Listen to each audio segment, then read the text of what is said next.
Hello, ladies and gentlemen, and welcome to a Spur of the Moment F-Zero news video. I don't really do videos like this often, but there has been some big F-Zero news recently, so I figured I would talk about it.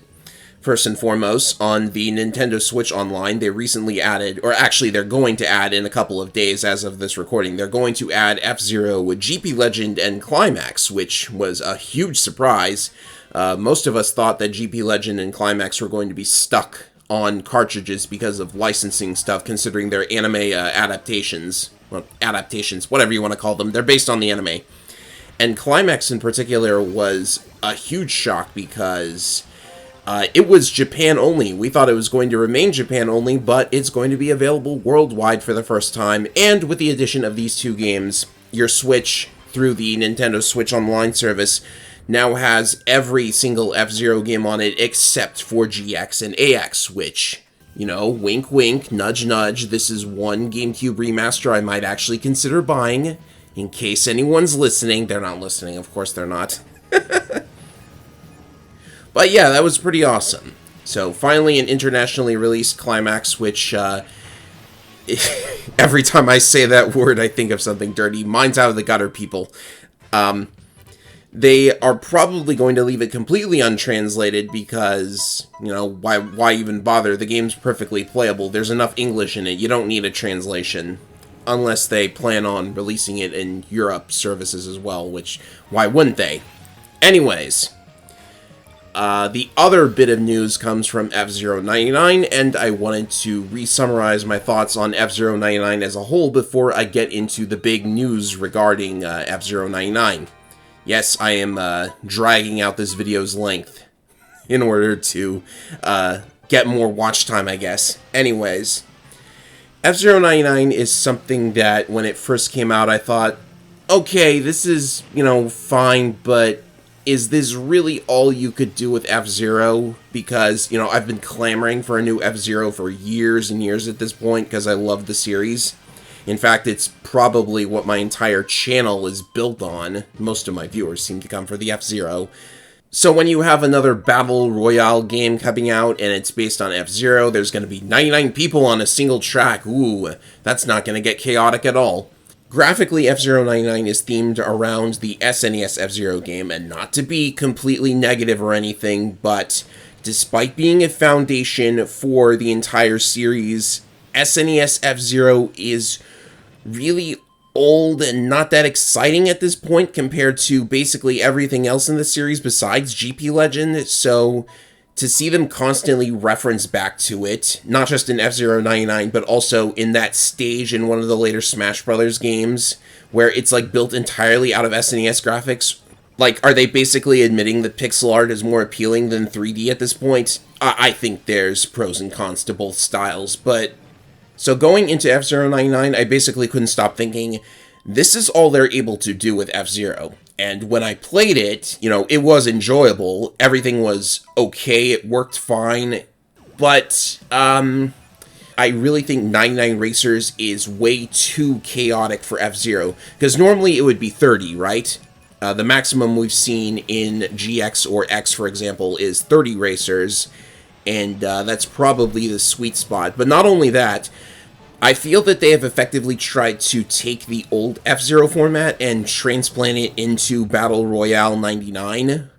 And I don't think it works as well as they think it does, because, first of all, you have all these different game modes, which is good, and you have all these different tracks, which is really, really good, but they are all only available at certain times of the day, so I hope you were there in time for whatever Grand Prix you needed to clear. Also, when you actually get into a Grand Prix, you have to, first of all, if you get KO'd or crash out in any one of the races, you're just done. It's over. There's no extra lives, there's no penalty, but you're allowed to restart, which is actually a lot meaner than most F-Zero games.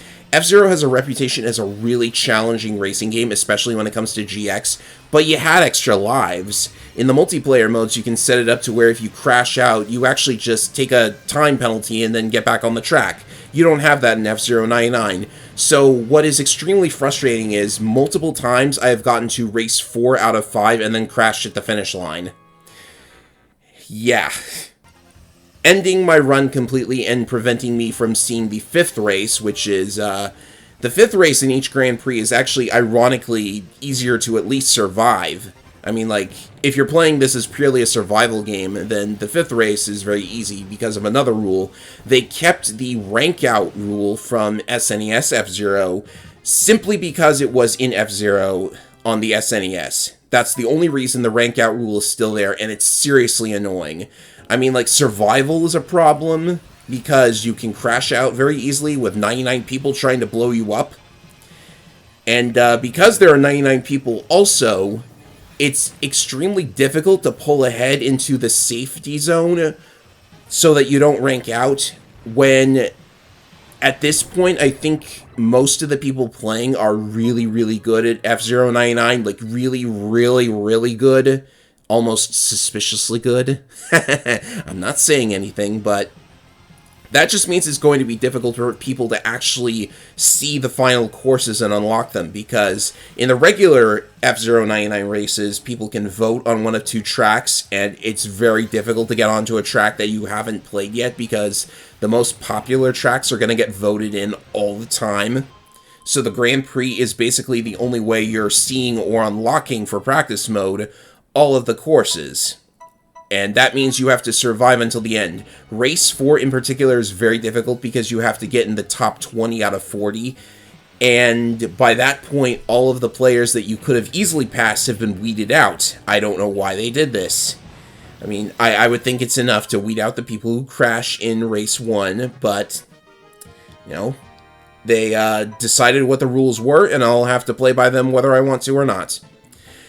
And as for the content, like, the SNES courses are classics, but they're also boring, and Fire Field, for example, is really punishing because it still only has that one pit area that you have to, like, take a detour in order to get to. So the course design isn't really compatible with this kind of multiplayer framework, in my opinion, and to make matters worse, instead of actually producing brand new tracks designed specifically for this format, they did a lot of rehashing of old courses. Like, at one point there was the Frozen Night League, or the Festival Queen League, which changed up things very slightly. The only things that really happened in terms of brand new courses were the glitch tracks, which are only available at certain times again. So you have to be there at a specific time in order to play on them. They have to get voted in, which they're always getting voted in. It's your only chance to actually play them. And the glitch tracks are called that because they are amalgamations of particular courses from the main game. Like, the one I remember the most is Fire Field getting merged into Mute City 1, which was, you know, that's interesting, but that's all you've got for new courses. Okay. So then one thing that they did is, eventually through updates and updates, they added the mirror courses, which has them basically do a 180 flip of the main game courses, but they are not exactly the same. They actually add more obstacles, dash plates, jump plates, things like that, to actually make the courses into actually pretty interesting courses to play on for this framework. Except for the times where there is a mine in front of the jump plate, so you will inevitably ram into the mine and get sent plummeting to your doom. That's not nice. That is a horrible trap to put in Red Canyon 2, which is the second to last track in the Mirror King League, which I was trying to finish because there are rewards for things like finishing Grand Prix, racing a certain number of times, coming in first place, which is near impossible due to the high level of skill that some of the players actually playing very frequently on this platform have.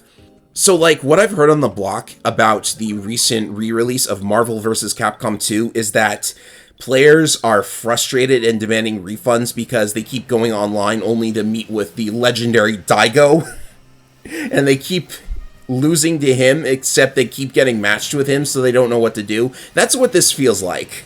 Like, I don't know how you can have rewards for getting first in a Grand Prix or getting first place when it's nigh impossible for the regular players to even be able to finish.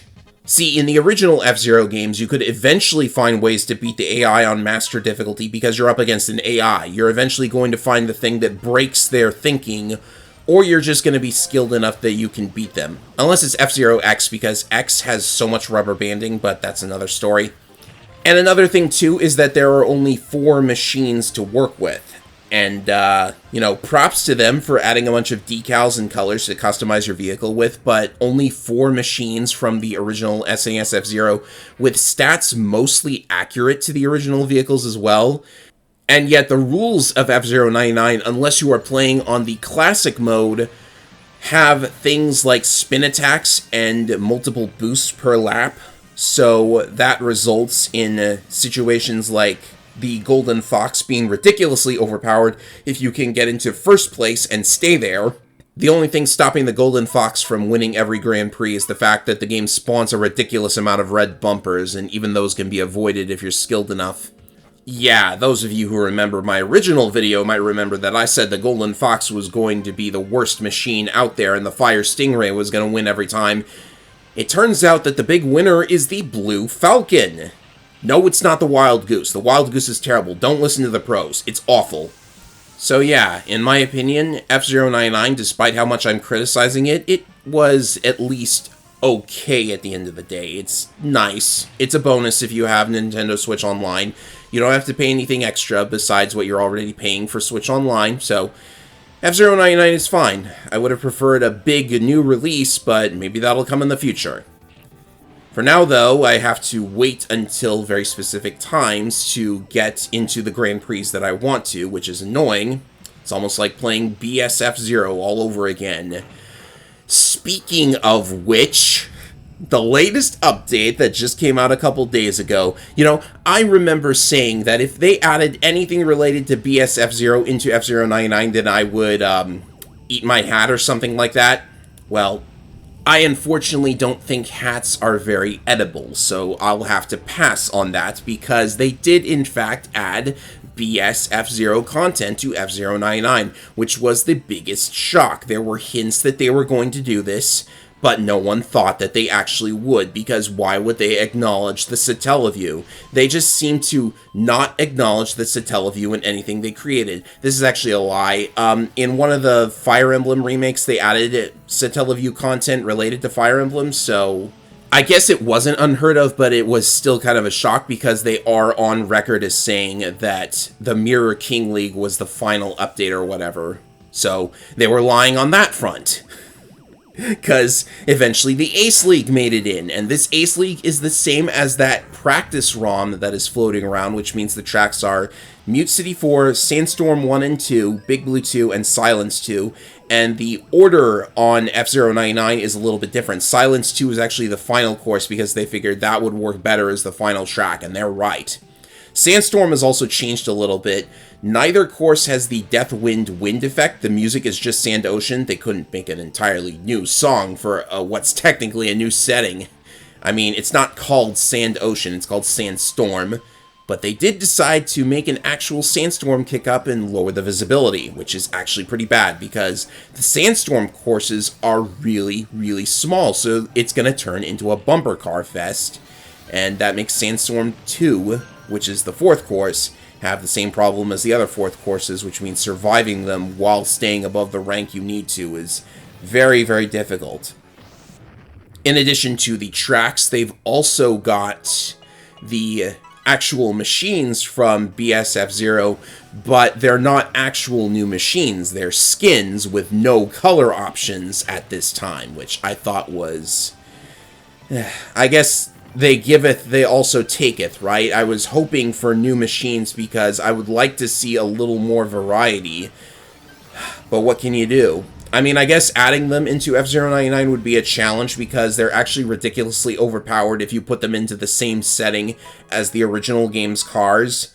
But then again, they also seem to have buffed the Fire Stingray in the latest update, so they can make balance changes. They just don't want to, it seems. But, okay, you know what? Fine. BSF Zero's cars are here as skins. The Ace League is here.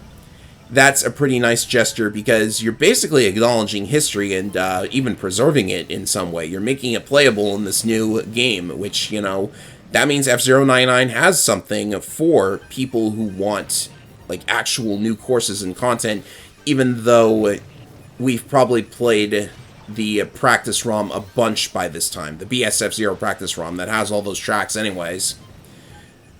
But, you know, that's, you know, acknowledging a part of Nintendo history that I am very affectionate towards, even though I never played it back in the day myself. I only got into it in the modern era. So you know what? Good on Nintendo. They've been criticized a lot lately, but this is one good thing they did for the F-Zero fans. One of many good things, considering Climax is on NSO now. I suppose this does raise the question of, are they going to add the second set of courses? Because there are actually more courses in BSF-Zero, which include the 3 forest tracks and Metal Fort 1 and 2. Now, if they did make a Grand Prix dedicated to these, they would have to deal with the fact that they have like 3 forest courses and 2 metal forts in the same Grand Prix, which is not really good for variety, but yeah, it would be nice to see them. Maybe they are completely lost media. Remember that those tracks had to be recreated by fans for that one ROM hack I played on my channel. So the odds of Nintendo adding those are probably even more slim. I mean, we probably only have the Ace League anyways because they happen to have the practice ROM in their archives or something. And this is the 1-year anniversary of F-Zero 99. Boy, does time fly, am I right? Well, regardless of whatever the circumstances are, I think adding the Ace League was a pretty good move by Nintendo, and if there's going to be future updates, such as a Mirror Ace League, I suppose I'll stick around for that. I don't really have any way of recording off of my Switch, but I do have those 30-second clips that the Switch can make. That's probably what you're watching right now.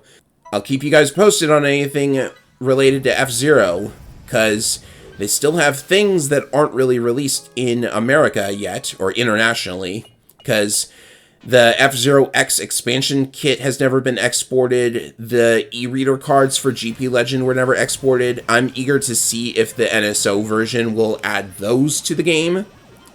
They did it for Super Mario Advance 4, so I'd imagine that they might try it here. We'll have to see about that, but I'll keep you posted.